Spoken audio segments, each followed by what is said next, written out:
नमस्कार. आज आपण एका अशा गंभीर विषयावर बोलणार आहोत जो आपल्या देशाचं आरोग्य आणि अर्थव्यवस्था या दोन्हीला आतून पोखरतोय.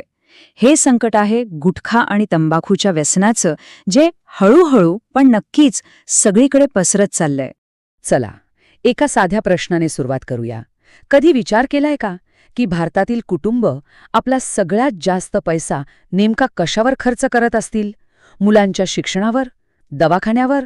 याचं उत्तर खरं सांगायचं तर अनेकांना धक्का देणारं आहे. तर ह्या प्रश्नाचं उत्तर दडलंय एका मोठ्या व्यसनात, जे दिवसेंदिवस वाढतच चाललंय. चला बघूया हे संकट नेमकं किती मोठं आहे. फक्त हा चार्ट बघा एकदा. गेल्या दशकभरात ग्रामीण कुटुंबांचा तंबाखूवरचा खर्च तब्बल 58% वाढलाय आणि शहरांमध्ये तर ही वाढ आहे तब्बल 77%. या आकड्यांवरूनच या समस्येची गंभीरता लक्षात येते. पण ही जी वाढ होतीये ती नेमकी कशामुळे होते? म्हणजे सिगारेट, विडी की अजून काहीतरी? या वाढीसाठी कोणता एक पदार्थ प्रामुख्याने जबाबदार आहे? याचं उत्तर आहे गुटखा, आणि तोही विशेषतः ग्रामीण भारतात. अहो, ग्रामीण कुटुंबांमध्ये गुटखा खाण्याचं प्रमाण तब्बल 6 पटींनी वाढलंय. हो, तुम्ही अगदी बरोबर ऐकलं, 6 पट. विचार करा. आणि आता हे चित्र बघा. ग्रामीण भागात तंबाखूवर जेवढा काही खर्च होतो ना, त्यातला तब्बल 41% खर्च फक्त आणि फक्त गुटख्यावर होतोय.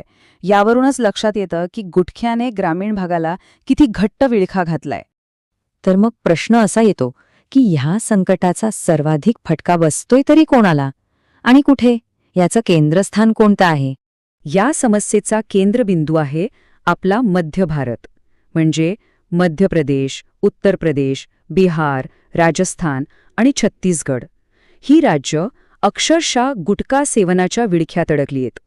परिस्थिती किती गंभीर आहे हे या एका उदाहरणावरून आपल्याला समजेल. एकट्या मध्य प्रदेशात दर 10 ग्रामीण कुटुंबांपैकी 6 कुटुंब गुटख्याचं सेवन करतात, म्हणजे 60%पेक्षाही जास्त. आणि सगळ्यात वाईट म्हणजे हे व्यसन थेट गरिबीशी जोडलेलं आहे. ग्रामीण भागातील जे सर्वात गरीब 40% कुटुंब आहेत ना, त्यापैकी 70%पेक्षा जास्त कुटुंब कोणत्या ना कोणत्या प्रकारच्या तंबाखूचं सेवन करतात. याचा सरळ अर्थ असा आहे की जे सर्वात गरीब आहेत त्यांच्यावरच याचा सर्वात जास्त मार बसतोय. ही परिस्थिती गरीब कुटुंबांना एका अशा वळणावर आणून उभी करते जिथे त्यांना एक अत्यंत कठीण आणि विनाशकारी निवड करावी लागते. ही निवड आहे मुलांचं भविष्य आणि स्वतःचं व्यसन, या दोन्हीपैकी एक. हे आकडे बघा, हे खूप काही सांगून जातात. ग्रामीण भागातली गरीब कुटुंब आपल्या एकूण खर्चापैकी फक्त 2.5% शिक्षणावर खर्च करतात, आणि त्याचवेळी तंबाखू आणि इतर नशेच्या पदार्थांवर तब्बल 4% खर्च करतात. म्हणजेच मुलांच्या शिक्षणापेक्षा जास्त पैसे व्यसनावर उडवले जात आहेत. ही एक प्रचंड मोठी शोकांतिका आहे. आणि पैशाच्या या चुकीच्या निवडीची किंमत लोकांना आपल्या जीवानं मोजावी लागते. आपल्या देशात दरवर्षी तब्बल 13 लाख लोकांचा मृत्यू तंबाखूमुळे होणाऱ्या आजारांनी होतो. विचार करा, 13 लाख. किती मोठा आकडा आहे हा. आता थोडं मोठ्या चित्राकडे बघूया. ही समस्या फक्त कुटुंबांपुरती मर्यादित नाहीये. ती सरकारसाठी आणि पर्यायाने संपूर्ण देशासाठी एक मोठी अडचण बनली आहे. हे एक दुष्ट चक्र आहे. ते कसं काम करतं ते समजून घेऊया. बघा, एकीकडे सरकार आयुष्मान भारत सारख्या योजनांमधून मोफत आरोग्यसेवा देते, पण दुसरीकडे तंबाखूमुळे कॅन्सर आणि हृदयरोगासारखे आजार वाढतच चालले आहेत. त्यामुळे होतं काय की सरकारच्या उपचारांवरचा खर्च प्रचंड वाढतोय. आणि धक्कादायक गोष्ट म्हणजे या तंबाखूपासून सरकारला जो कर मिळतो ना, तो या खर्चाच्या तुलनेत फक्त 2.4% आहे. म्हणजे सरकार एका न संपणाऱ्या चक्रात अडकलंय. तर या संपूर्ण विश्लेषणातून आपण काय शिकलो?